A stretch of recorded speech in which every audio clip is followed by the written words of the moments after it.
with yours truly. I'm the one and only. I go by the name of Mr. TALIAFERRO. Please make sure you're following your boy on Instagram at itsmrtaliaferro. While you're at it, in the description, you can find out how to get this dope hoodie and a lot more other cool merch from Prestige Royalty. That's at Prestige Royalty on Instagram and prestigeroyalty.com for merch like this and more. So this is a conversation that has been taking place behind the scenes for months now.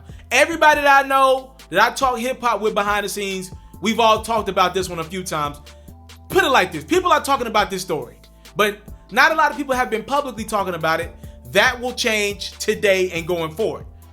The Migos, where are the Migos? The most influential rap group of the last decade has been moderately quiet over the last year and a half. Usually, it's the summer, bruh. I know we on quarantine, but clubs are slowly starting to open up. Bars are slowly starting to open up. We don't have a Migos summer anthem. That's just unlike the Migos to not give us one, at least one, if not an album. They've been teasing a new Culture album. We ain't seen a new album. It doesn't look like they're dropping in 2020. I could be wrong. It just don't feel like the Migos are going to give us a new anthem. What is going on with the Migos? Now, they've tried to sneak record after record out in the atmosphere. They even went into the NBA Youngboy bag. Like, when you can't get a hit record, the new go-to in 2020, if you can't find a hit record, is you either call on Drake, you call on Lil Baby, or you call on NBA Youngboy. And if you don't got the budget for them, you kind of call on Roddy Ricch. Those are the pockets you go in when you need a hit record in 2020. Drake's been there for quite some time. Now Lil Baby, Roddy Ricch, and Youngboy are on that list. So the Migos tried the Youngboy with their last record. They tried the Youngboy approach. And that record is cool, but it still ain't working. Well, we now know a little bit more of what the heck is going on behind the scenes. I have commentary, but I want to give y'all the rest of the news, and then we'll get into it. Obviously, the Migos have been managed by P from Quality Control, Coach K and company, since they got into the game. I've had the opportunity to meet P. Not that nice of a guy, but he's about his money. Coach K, super dope, super nice guy. They have backed the Migos from the beginning of their careers, rolled by those dudes through thick and thin. When things hit the fan, Quality Control rocked with the Migos, right? They started that thing with the Migos, and Quality Control has become a very big, respectable, reputable label in the game, and it started with the Migos. Well, that relationship, as of right now, is nearing an end. According to P from QC, the Migos are done with them, as the Migos are claiming that Quality Control has stolen millions of dollars from the Migos. You heard me correctly. The Migos are claiming Quality Control stole money out of their pockets. I'm going to read to you what P said on Instagram, and we'll go from there. Obviously, the headline of the story is the hip-hop trio says it was cheated out of millions of dollars through excessive commissions and bad deals. Here's what P said about the Migos calling them out for stealing money from them. He said, "It is unfortunate that the same people that we have worked hard for, provided opportunities for, and championed for are now alleging that we have participated in any kind of immoral or unfair business practices or took advantage of them and their careers, especially while we are dealing with the death of an artist on our label that was dear to us." Rest in peace to Lil Marlo again. "We have always practiced honest business and complete transparency from the beginning when we started Quality Control Music. We built this business on family values, which has been so hard to do. We are dealing with so much pride and ego. The problem that I have been struggling with in this business as a black man is jealousy, hate, division, and lack of communication. I was a millionaire," this is P from QC talking, "I was a millionaire before I got into the music business, and for me to know the sacrifices I have made for the people that I have invested in and put every dollar, blood, sweat, and tears into is nonsense. I will not stand by and let Quality Control Music's reputation and everything we have built and sacrificed be tarnished by allegations of unfair and unjust business practices. I am a student of this game, and I have watched several black record label owners get destroyed by the same things that I am facing right now. This is why the majority of the people in the business end up in financial turmoil and ultimately failing to reach their full potential. It is hard enough to be fighting and battling with corporations and the powers that be. I am not doing it with those who I consider family. I love my artists and I love my team. Everyone has their own lawyers. I understand in this business that You are not always going to end with the people you started with.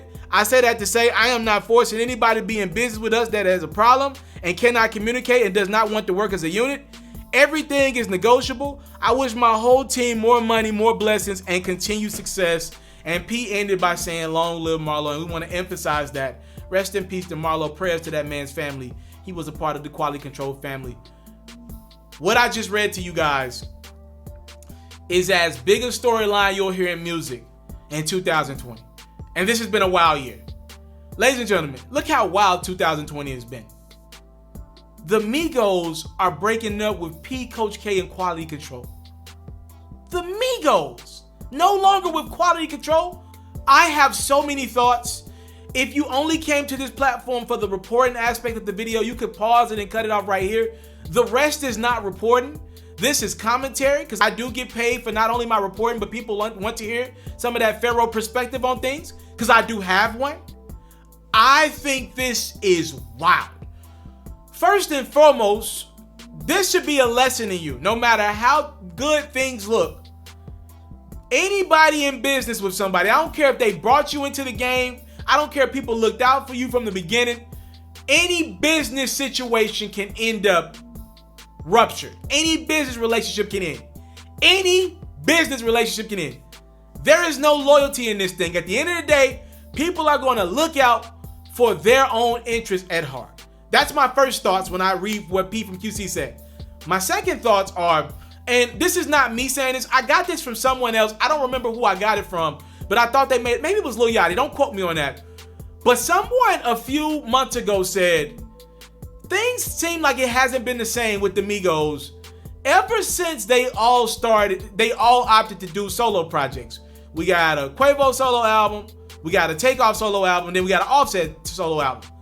It does feel like the energy has been a little different ever since these guys became superstars in the rap game and opted to do their own project. It doesn't feel like the unit. And if I'm listening to Lil Yachty correctly, a couple weeks ago when he was doing an interview, I believe, with Academics, I think he touched on the fact that it doesn't feel like the unit that it once was. Obviously, Yachty probably knew a lot more of what was going on behind the scenes than I did or you did as of a couple hours ago. But it doesn't feel like the unit that it once was. And it's sad. It really is sad, because I've seen P and Coach K around the Migos in public. Like, I've literally seen them interact. I've seen P and Offset interact. Like, it looked like a brother relationship. Right? I know Coach K look out for them dudes. I know they work their behinds off to grow Quality Control. So to see this play out, like, it's sad. Now, here's my opinion and here's my perspective of what I think has happened. And I don't know who's right or who's wrong. It's not mine. I don't know. I believe right now we're all in a troubling time. And it's not going to get any better anytime soon. I hate to put it to you like this, but we're still in the virus portion of America. Like, cases are through the roof. Florida's got like 15, 20,000 cases a day now. All right? We ain't even entered the recession portion of where America's going. You thought 2008 was bad. Oh my goodness. We're heading for it. All right?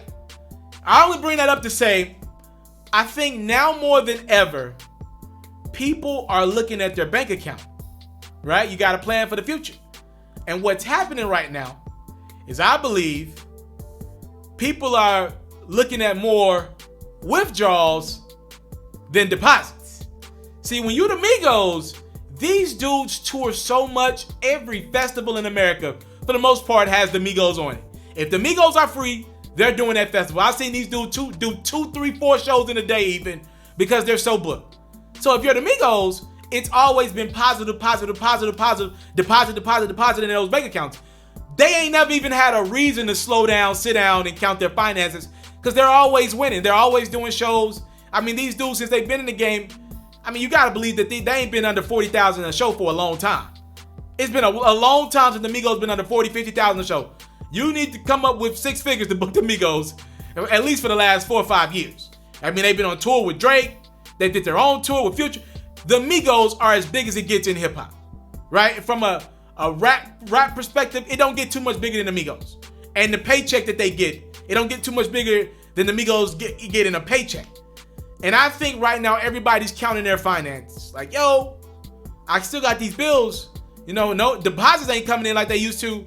But damn, The rent's still coming out on the 1st of the month. The phone bill's still coming out on the 15th of the month. You know what I mean? All these cars that I got that you think paid for, not paid for. The crib out in LA still got a mortgage.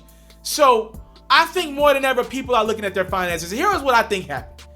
Either the Migos looked through their I believe they got with some I think, man, look, I hate to put it like this. How do I want to say this?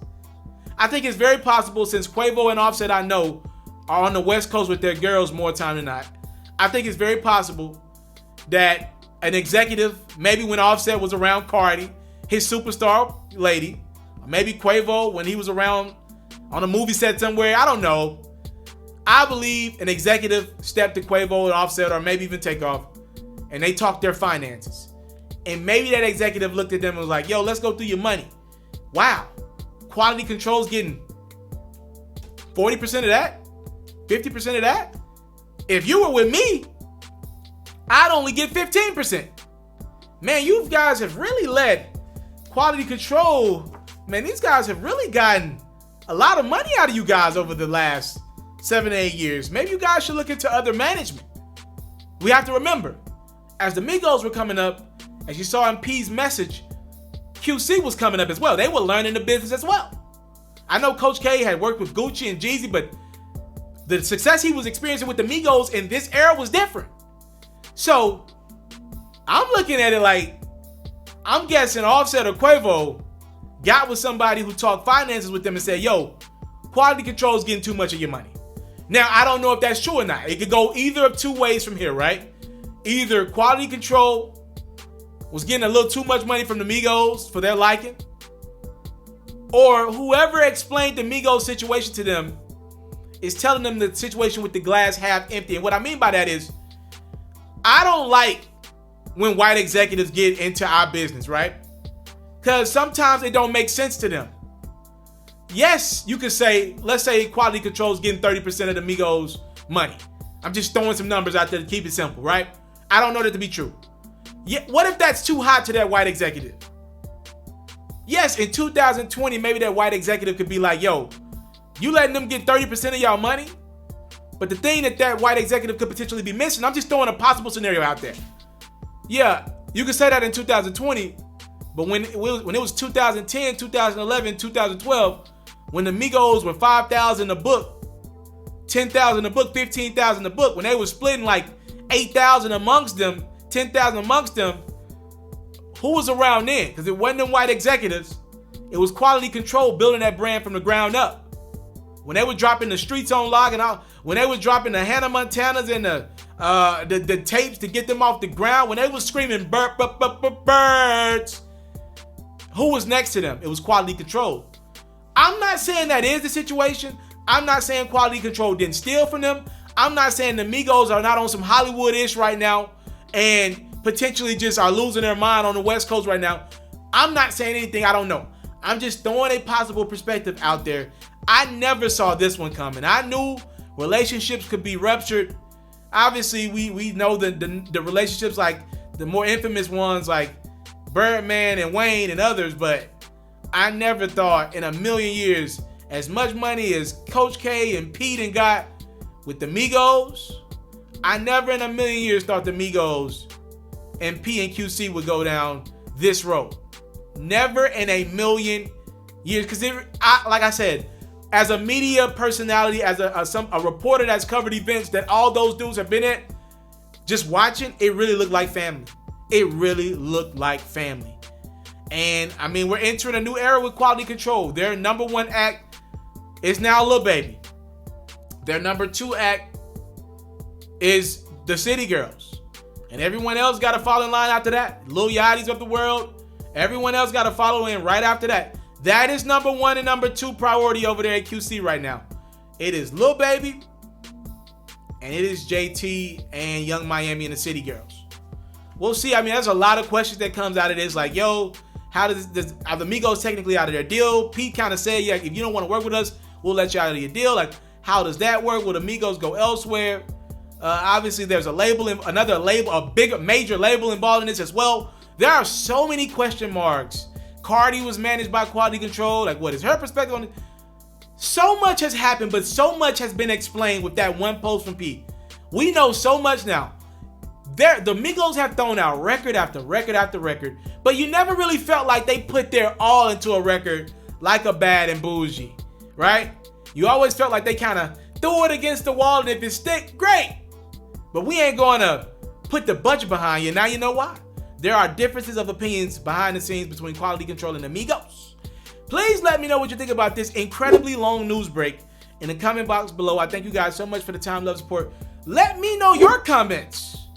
As P from QC, let it be known that the Quality Control label as we know it and the Migos are not on the same page right now. I'm out.